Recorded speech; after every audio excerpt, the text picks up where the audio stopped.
آج کے دور میں اخبار میں آج کا دن کیسا رہے گا، ستارے کیا کہتے ہیں، آپ کا یہ ہفتہ کیسا رہے گا، اس کے بارے میں فرمائیں۔ دیکھیے یہ ساری چیزیں وہ ہیں کہ جن کا تذکرہ ایک لفظ سے کیا جاتا ہے، یہ چونکہ متعلق ہے اور عملی معاملہ ہے، آج کی حدیث کے حوالے سے بھی اس میں یہ چیز آ جائے گی۔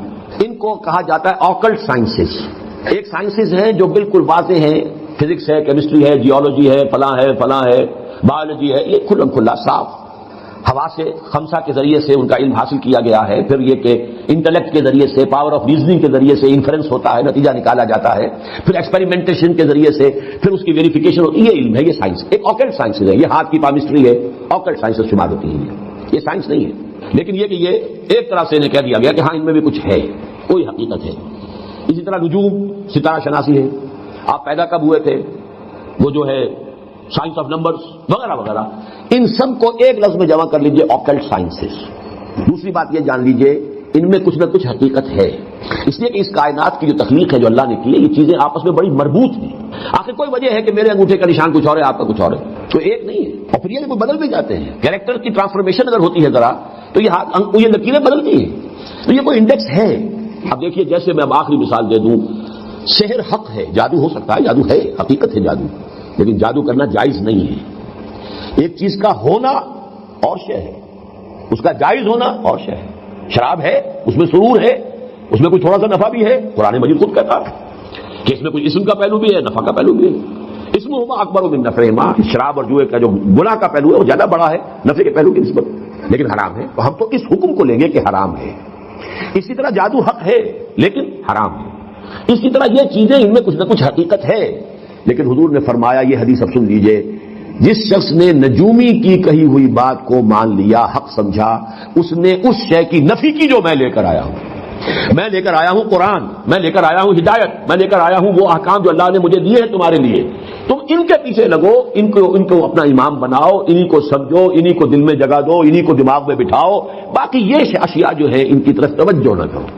ورنہ ہمیں معلوم ہے قرآن مجید میں ہے، حضرت سلیمان کے ایک وزیر نے وہ کارنامہ کر دیا تھا کہ نہیں، ملکہ سبا کا تخت کہاں سے کہاں پہنچایا، چشم زدن میں، جبکہ عفریت من الجن نے بھی کہا تھا کہ جب تک یہ آج کا آپ کا یہ جو ہے برخاست نہیں ہوتا دربار، اس وقت تک تو میں لا سکتا ہوں، میں وہ ملکہ سبا کا بلقیس کا تخت لے آؤں گا اس سے پہلے کہ آج دربار برخاست ہو۔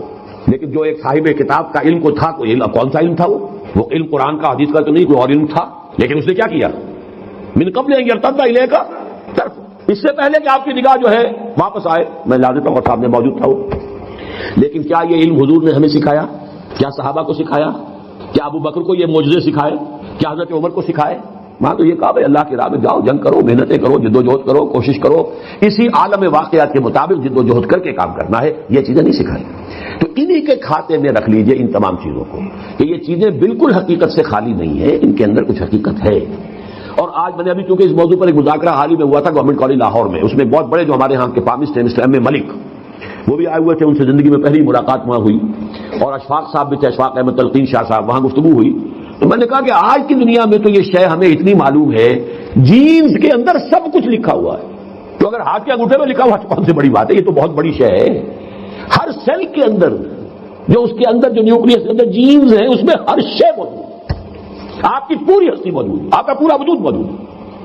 تو بہت ہی چھوٹی سی شے میں ہے، یہ انگوٹھا ہو یا ہاتھ کا یہ پورا میں تو بہت کچھ ہو سکتا ہے، لیکن ہمیں محمد رسول اللہ نے ان چیزوں کی طرف ترغیب نہیں دلائی۔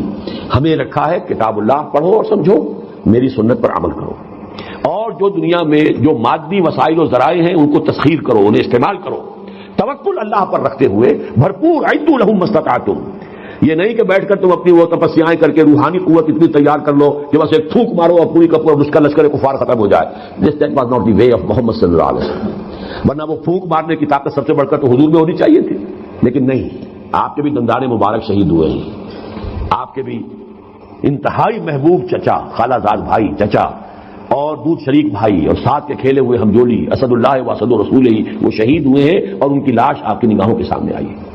تو ہمیں وہ راستہ اختیار کرنا ہے، ما انا علیہ و اصحابی، باقی ان چیزوں کے بارے میں نفی مطلق کرنے کی ہمیں کوئی ضرورت نہیں۔